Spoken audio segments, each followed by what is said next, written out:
40 करोड़ मुसलमानों का दर्द आपको नजर नहीं आ रहा? आप बोहरा समाज में जब 40 करोड़ मुसलमान है तो आपने 20 लाख लोगों से क्यों? सॉलिसिटर जनरल को यही नहीं पता कि कानून क्यों? सुप्रीम कोर्ट का मुकदमा लड़ने पहुंच गए, कहते अभी बताऊंगा, अब्बा से पूछ कर बताऊंगा, दादा से पूछ कर। उनको यही नहीं पता कि कानून पर आप वक्फ की जमीन को डकार के फायदा पहुंचाएंगे। सुप्रीम कोर्ट ने इनके मुंह पे वो सन्नाटेदार टमाटर मारा, कहा कि 5 मई तक कोई कलेक्टर, कोई डीएम, कोई एसडीएम नियुक्त नहीं होगा। आप बताएं। और इन्होंने कहा वक्फ बाई यूज, साहब ने कहा क्यों भाई 400 साल पुरानी मस्जिद है, कागज कहाँ से आएगा? ये तो जमीन हमारे बाप की है। तो इस तरह मोदी जी और इनकी पार्टी मुसलमानों को हिंदुस्तान में नमाज नहीं पढ़ने दे रही है, मुसलमानों को घुसपैठिया कह रही है, हम अपने घर में रह नहीं सकते, हमारे मदरसे हमारे बच्चे वहाँ जा नहीं सकते, हम हिजाब ओढ़ नहीं सकते। कर्नाटक हमारी मॉब लिंचिंग हो रही है, हमारे मदरसों के बारे में इनके सीएम बोल रहे हैं। जो मुसलमान अपनी छत पर नमाज नहीं पढ़ सकता, उस मुसलमान को आप लॉलीपॉप पकड़ा देंगे, जब तुम्हारा भला करेंगे, बहुत से भला करेंगे। पागल समझ के रखा, 2 साल का बच्चा ही भगा दिया, बावला झूठ बोल रहा है, झूठ बोल रहे हैं। ये डकैते हैं, लुच्चे हैं, भगवान लूज मोशन स्टार्ट हो रहे हैं, कैसे खुल्लम खुल्ला धमकी दे रहे हैं।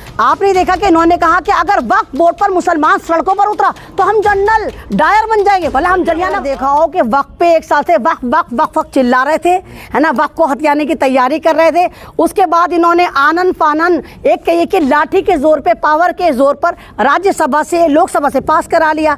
उसके बाद अब जाहिर सी बात है, हमारा वक्फ है, हम तो जाएंगे सुप्रीम कोर्ट। 72 से ज्यादा सुप्रीम कोर्ट में पिटीशन लगी। जब वहां पर सुनवाई हुई तो सॉलिसिटर जनरल जो है तुषार, जो कहते हैं, वो कहते हैं पूछ कर बताता हूँ। 7 दिन का वक्त ले, तो 1 साल से तुम घुइयां छीन लेते, 1 साल से तुम कर क्या रहे थे?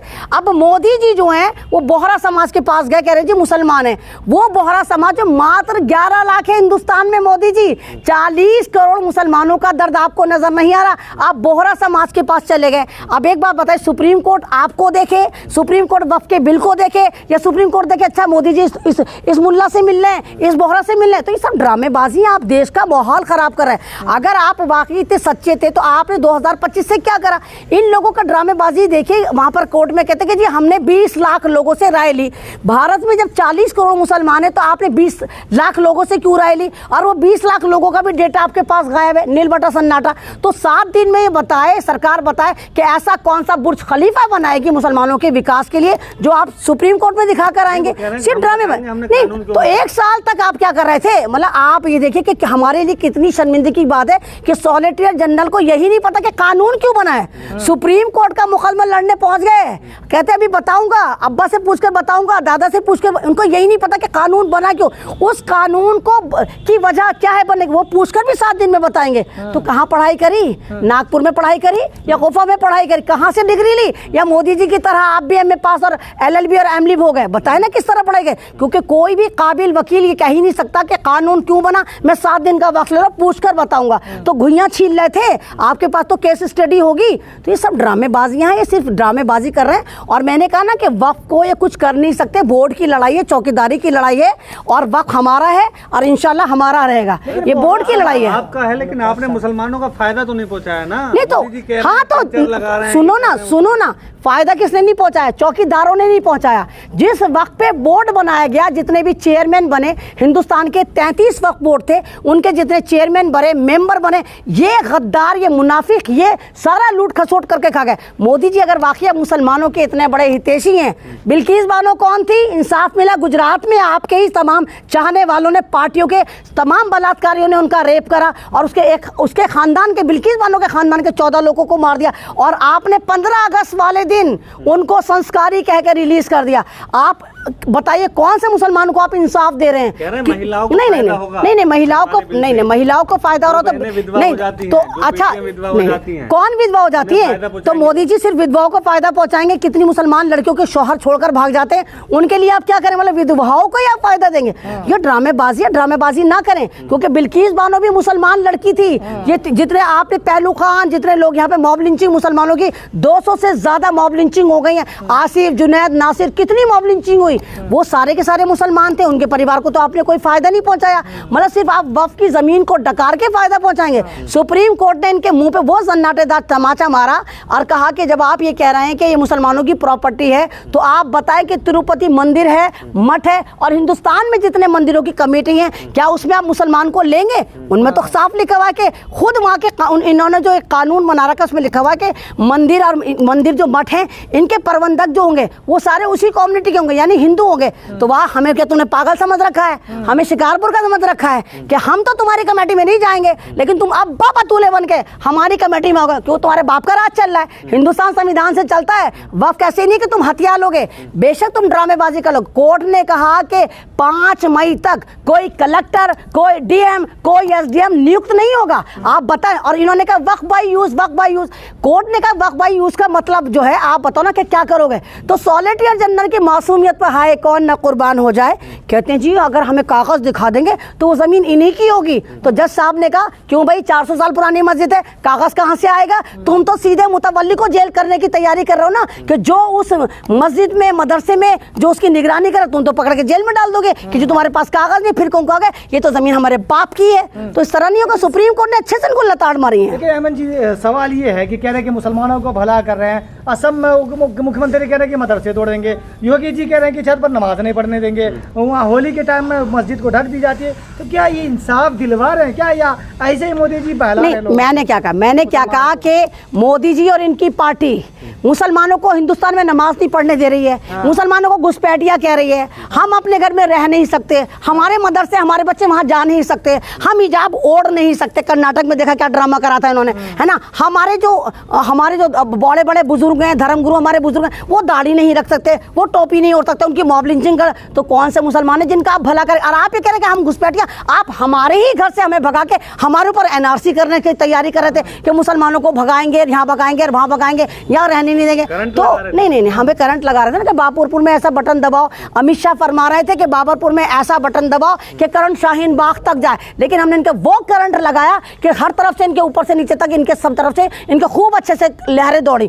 तो मुझे बताया ना कि किस तरह मुसलमानों का भला करेंगे। हमें देश में रहने नहीं दिया जाता, मुसलमान को टीआरपी का खजाना समझ रखा है, हमारी मॉब लिंचिंग हो रही है, हमारे मदरसों के बारे में इनके सीएम बोल रहे हैं ना। और ये देखिए इतनी फारिग उत्तर प्रदेश की पुलिस है, वो कह रही है कि जी हम ड्रोन से चेक करेंगे कि कौन आदमी घर की छत पर नमाज पढ़ा। यानी जो मुसलमान अपनी छत पर नमाज नहीं पढ़ सकता, उस मुसलमान को आप लॉलीपॉप पकड़ा देंगे, जब तुम्हारा भला करेंगे, बहुत से भला करेंगे। पागल समझ के रखा, 2 साल का बच्चा ही भगा दिया, बावला झूठ बोल रहा है। ये डकैते हैं, लुच्चे हैं। और मैंने कहा ना वक्फ बोर्ड को सिर्फ 2 सेंटेंस में मैं बता रही हूँ कि लुटेरों के हाथ में से निकल के ये बोर्ड डकैतों के हाथ में जाने की तैयारी है। इन्होंने देख लिया। वो मुसलमान देखिए, वो मुसलमान नहीं है, वो इनके गुलामटे चाटुकार हैं, जिनको इनसे फायदा है, जो सरकार से फायदा ले रहे हैं। आप ये देखिए ना, अगर मोदी जी अगर वाकई मुसलमानों के हितैषी होते, आप ये कहते कि वक्फ बोर्ड को जुडिशरी पावर दी जाए और इसको पूरा कोर्ट देखे, कोई भी मामला कोर्ट देखे। इसके जो जितने भी वक्फ बोर्ड की प्रॉपर्टी, अब तक 80% वक्फ बोर्ड की प्रॉपर्टी या तो सरकार के हाथ में या प्राइवेट लोगों ने कब्जा कर रखे। आप उन तमाम लोगों पे कार्रवाई करें क्योंकि वक्फ की जमीन लौटा, उन लोगों पे बुलडोजर, आपका जो येलो पंजा, ये पंजा जो मुसलमानों के खिलाफ काम करता है, ये जमीन भी तो मुसलमानों ने बेची है, उस पंजे को काम करे, सब पे यूएपी लगाए, तो वो तो काम आप करेंगे। आप सोच रहे हैं कि बहती गंगा में हाथ धो लो, हिंदुस्तान की सबसे बड़ी प्रॉपर्टी है, इसमें कब्जा कर लो, क्योंकि गलती हमारी है। हमारी प्रॉपर्टी मुसलमानों के लिए यूज हुई नहीं, इसलिए अब हिंदुस्तान के 40% लोगों से आप पूछिए, उनको वक्फ का मतलब ही नहीं पता, क्योंकि उनको फायदा ही नहीं हुआ। ना बेवाओं का फायदा हुआ, ना मेडिकल कॉलेज बने, ना बारात घर बने, ना कोई हमारे चैनल बने, हमारे लिए कुछ नहीं हुआ। तो मुसलमानों को पता ही नहीं। अब इनको पता था कि ज़मीन है, लॉ जो थोड़ी बहुत बची हुई है, अभी भी काफ़ी ज़मीन है, हम इसको हथिया लेते। मुसलमान तो इससे अवेयर नहीं है। लेकिन ये वाली बात है कि ये आपकी ज़मीन है। बहुत सारे भक्त तुम्हारे अभी इसमें लाइव में भी आएंगे, वीडियो में आएंगे, खूब गालियाँ देंगे, खूब ये कहेंगे हमारी ज़मीन है, हमारे बाप की ज़मीन है। कहाँ से ज़मीन हो गई? वो ज़मीन हमारी है जो हमने डोनेट कर रखी है। जहाँ एक तरफ दावा किया जाता है कि देश सुरक्षित हाथों में है, मोदी जी जब से आए हैं देश सुरक्षित है। जी जी जी। लेकिन मुर्शिदाबाद में जो अभी आपने देखा हो कि जो दंगे हुए हैं, वक्फ बोर्ड को लेकर प्रोटेस्ट हो रहा था, तो 20 बांग्लादेशी कैसे अंदर इन कर? नहीं देखिए, अब वो बांग्लादेशी भी बांग्ला बोल रहा है, बंगाल में रहने वाला भी बांग्ला बोल रहा है। आप कैसे तय करेंगे कि वो बांग्लादेशी है कि वो बंगाल का है? और दूसरी बात आप ये देखिए ना कि इन लोगों की हालतें ख़राब देखिए कि इनको किस तरह भगवा लूज मोशन स्टार्ट हो रहे हैं, कैसे खुल्ला धमकी दे रहे हैं। आपने देखा कि इन्होंने कहा कि अगर वक्फ बोर्ड पर मुसलमान सड़कों पर उतरा तो हम जनरल डायर बन जाएंगे। भले हम जलियाना, भाई जनरल डायर बनेंगे जब तो जलियाना वाला बाग बनेगा, हम जलियाना वाला बाग बना देंगे। यानी ये कह रहे हैं कि हम सारे के सारे जनरल डायर की नाजायज औलाद हैं, जब तो आप धमकी दे रहे हैं। वो बेचारे एक वो मंत्री है किरण रिजिजू जी, वो तो पार्लियामेंट में भी बड़ा इसके फायदे गिनवा रहे थे ना।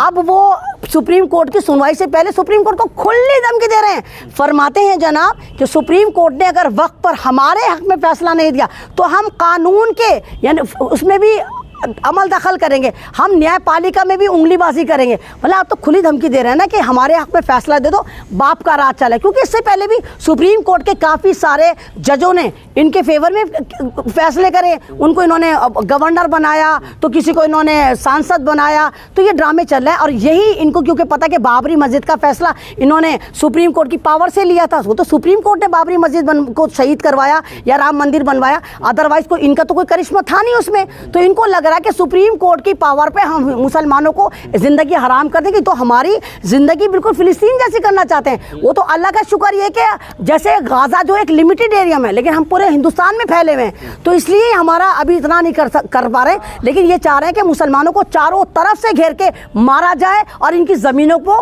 कब्जा करा जाए, और जो इनके मकान बने हुए उनको बुलडोज करके इनको 20 साल पीछे कर दिया जाए और ये झुग्गी झोपड़ी में रहे। ऐसा नहीं होगा। लेकिन कह तो लोग यही रहे ना कि कहीं बाबरी मस्जिद जैसा ना हो जाए कि कोर्ट ने सुना अच्छे से, बीच बीच में 2-4 छोट भी अच्छे लगाए, सरकार को फटकार सुनाई, वही वक्फ बोर्ड में कर रहे हैं और फैसला देने आस्था के नाम पे मंदिर के लिए। नहीं, कुछ भी हो सकता है। Everything is possible, everything is possible. Love and वार। सांसद बना रहे हैं तो ये भी 13 महीने हाँ, हो सकता है या तो सांसद बना दे या जस्टिस लोहिया बना दे, जैसे जस्टिस लोहिया को ट्रांसफर करवा दिया ऊपर। और दूसरी बात, बिहार में इलेक्शन है, डेवलपमेंट के नाम पे 0 बटा सन्नाटा है। अब बिहार वालों को भी देखे, देखो मुल्लों का पेज टाइट कर रहे हैं हम, तो इनकी जमीनें अपने बाप की समझ के हड़पने के चक्कर में। तो ये कुछ भी हो सकता है। हमें देखो, क्योंकि हिंदुस्तान की अदालतों से मुसलमानों को इंसाफ मिलना बंद हो गया, नहीं मिलता हमें इंसाफ। नहीं, हमने कहा ना कि उम्मीद पे मुसलमान के पास उम्मीद के अलावा कुछ है ही नहीं। और यही वजह है कि ये भी इतने बदमाश है, इन्होंने वक्फ बोर्ड का नाम नया रखा है उम्मीद। अगर इन्होंने जो रखा उसका नाम उम्मीद रखा है, यानी कि उम्मीद की लॉलीपॉप में मुसलमानों को पकड़ा गया, हम तुम्हारा भला करेंगे। अरे तुम भला करो, पहले तुम बिल्किस के कातिलों को पकड़ो, दिलवाओ बिल्किस के कातिलों को इंसाफ, बताओ जितने भी मुसलमानों की मॉब लिंचिंग करते हैं पकड़ो उनको। आपके ये योगी महाराज खुल्लम खुल्ला गजवाए हिंद करते, मुसलमानों के खिलाफ बोलते हैं, हटाओ कुर्सी पे से इनको, दिखाओ ना मुसलमानों को एक तो एग्जाम्पल दो मोदी जी, जिससे पता चलेगा तो हमारे वेल विशर हो। एक तो दो ना एग्जाम्पल। मैंने तो नहीं देखा इन 10 साल में कि तुमने मुसलमानों के लिए कुछ करा हो। अब तुम बोहरा ग्रुप में जाकर मुसलमानों के लिए बहरे हो गए। बोहरा ग्रुप की तो तुम सुनना 11 लाख की मोदी जी, लेकिन देश का 40 करोड़ मुसलमान चिल्ला रहे तो तुम बहरे हो गए, वहां तुम्हें आवाज नहीं आ रही। तो क्योंकि बोहरा ग्रुप इनके साथ काम करता है, मोदी जी को फंडिंग करता है, और ज्यादातर गुजरात में और अहमदाबाद में बॉम्बे में पाया जाता है। तो बिजनेसमैन है, तो मोदी जी वहां जाकर किसको बेवकूफ बना रहे हैं? आप सुप्रीम कोर्ट को बना रहे हैं बेवकूफ, सरकार को बना रहे हैं, भारत के मुसलमानों को बना रहे हैं। आप कहना चाह रहे हैं कि अमीर मुसलमानों के साथ है मोदी जी? अमीर मुसलमानों के साथ नहीं है। बोहरा ग्रुप जो है मात्र नहीं, वो बिजनेसमैन है, गुजरात का अमीर है, इनको फंडिंग होती है। और जब मुसलमानों की इनको जरूरत पड़ती है, इनको मुसलमान जैसे दिखने वाले लोग चाहिए होते हैं, तो मोदी जी बोहरा ग्रुप में चले जाते हैं। आप ही देखिए, जब इलेक्शन चल रहा था, फंडिंग लेने के लिए मोदी जी बोहरा ग्रुप में गए, अल्लाह ताला के 99 नाम पढ़कर आए। तो मोदी जी ये बहरूपिया वाला रोल ना हमारे साथ ना करो। हमें पता है कि आप क्या कर रहे हो, किस तरह की हरकतें कर रहे हो। वक्त कल भी हमारा था, इंशाल्लाह हमारा रहेगा। अल्लाह की प्रॉपर्टी है और वो अल्लाह की राह में ही खर्च होगी।